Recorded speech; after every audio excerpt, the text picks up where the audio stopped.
বিশ্বাসঘাতক, তুমি মান সম্মান ধ্বংস করেছ, তুমি ইসলাম কিছু জানো না, তুমি ধর্মের নামে প্রতারণা দিয়ে এদেশের লাখো হাজার মহিলাকে এই গ্রাম থেকে ওই গ্রাম, এই জেলা থেকে ওই জেলা ধর্মের নামে নিয়ে যাচ্ছ আর মিথ্যা ধর্ম পড়াচ্ছ, জবাব তোমাকে দিতে হবে।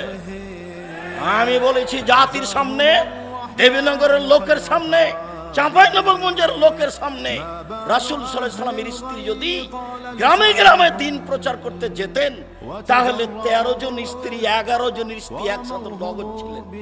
একজনকে পাঠাতেন রংপুর, একজনকে পাঠাতেন চট্টগ্রাম, একজনকে পাঠাতেন সিলেট, একজনকে পাঠাতেন ময়মনসিংহ। একদিনই দেশ দখল।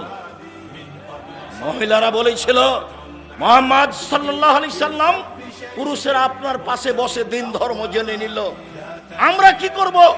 উত্তরে আল্লাহর নবী বলেছিলেন, বুখারী মুসলিমের হাদিস, তোমরা বাড়ি একটা নির্ধারণ করো, সময় নির্ধারণ করো, আমি মুহাম্মদ সাল্লাল্লাহু আলাইহি সাল্লাম সেখানে গিয়ে দিন শিখাবো।